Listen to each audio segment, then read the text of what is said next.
কি বানাচ্ছ মা? আজকে বানাচ্ছি ওই মশলা পটলও বলা যায়, পুরবড়া পটলও বলা যায়। পুর দিয়ে পটল বানাচ্ছ এটা না? হুম হুম। ওপরে ছিলকাটা ফেলে দিব,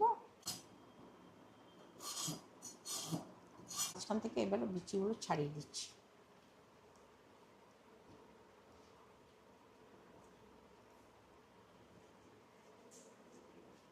এটা আমি ফেলবো না, পরে কাজে লাগাবো। ভিতর থেকে বিচিগুলো মা বার করে দিচ্ছে, এগুলো এখন স্ম্যাশ করে এটার মধ্যে মশলা মিলিয়ে পুরটা বানানো হবে। কি করছো এখন মা? পটল একটু গরম জলে ভাপিয়ে নিচ্ছি, আচ্ছা, একটু হালকা বয়েল করে নিচ্ছি।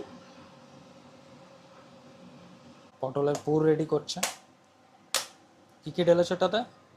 এটা ঢেলে একটু আদা, কাঁচা লঙ্কা, ওটা কাজু দিয়ে দিচ্ছি। এগুলো ঢেলে পিসা হবে।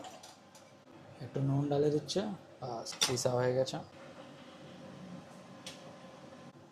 জিরের গুঁড়ো দিয়ে দিলাম, ধনের গুঁড়ো, ঝাল লঙ্কার গুঁড়ো দিয়ে দিলাম। পুরগুলো এখন মা ভরে দিচ্ছে পটলে, আর কয়েকটা ভরা হয়েও গেছে।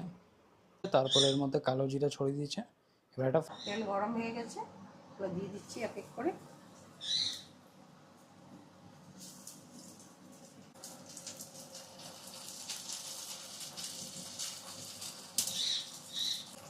উল্টে দিচ্ছি।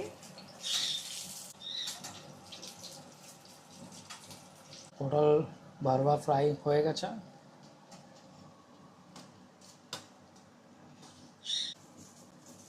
বেসনের পুর দিয়ে পটল ভাজা রেডি।